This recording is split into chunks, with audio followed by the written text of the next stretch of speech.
Welcome back to Mr. Projectrak, daily tips from the field for the field, where we simplify project planning one powerful insight at a time. Tip number 3, how to read S-curve like a pro. Master the right way to spot delays, not by percent but by time slippage. Learn to interpret S-curves accurately and take control of your schedule like a true planning expert. Many construction teams have their own way of reading the S-curve. But did you know there are two common methods for identifying delays? One is the old familiar method. Unfortunately, it's incorrect, yet still widely used on many job sites today. And of course, I'll show you the right way to read the S-curve and accurately identify delays, especially when you're not using scheduling software like Primavera P6 or MS Project. Let's break it down, the Mr. Projectrak way. Let's read the S-curve like a seasoned field planner. First things first, understand what the lines truly represent. Every S-curve starts with a planned progress line. This is what was committed in the baseline. Actual progress line, this is what has been physically achieved based on updates. Forecast line, if shown, this shows projected future progress based on current trends. And the line at the cutoff time is called the status date or data date, shows what's been done so far and where future planning starts. Spotting delay the right way. Learn how to read horizontal versus vertical gaps on an S-curve for accurate delay analysis. Let's decode one of the most misunderstood tools in project management, the S-curve. Here's the classic mistake.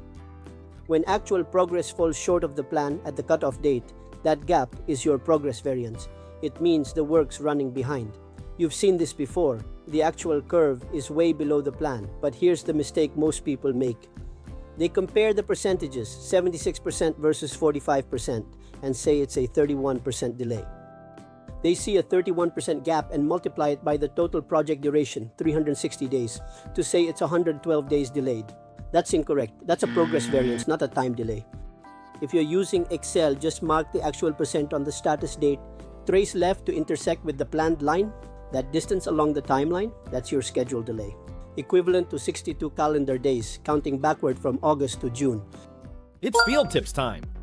After updating the status, don't stop there. Always look for the forecast curve. It tells you how the contractor plans to complete the remaining work. Yet this curve is often missing, vague, or not shared. So make it a point to ask for it and review it closely. If the curve is too steep, that could mean stacked activities, compressed timelines, and higher manpower demands. Before accepting the forecast, revisit historical productivity rates. Use them to validate how realistic the forecast is, especially for the balance of work. Don't guess, analyze, and always align the numbers with the contractor's input and commitments. Now you know how to read an S-curve like a pro. Skip the old school habits. Focus on what really matters, time. Use the S-curve to quantify how far behind you are compared to the plan or baseline. Then look at your critical path to fix it. Until next time, keep tracking.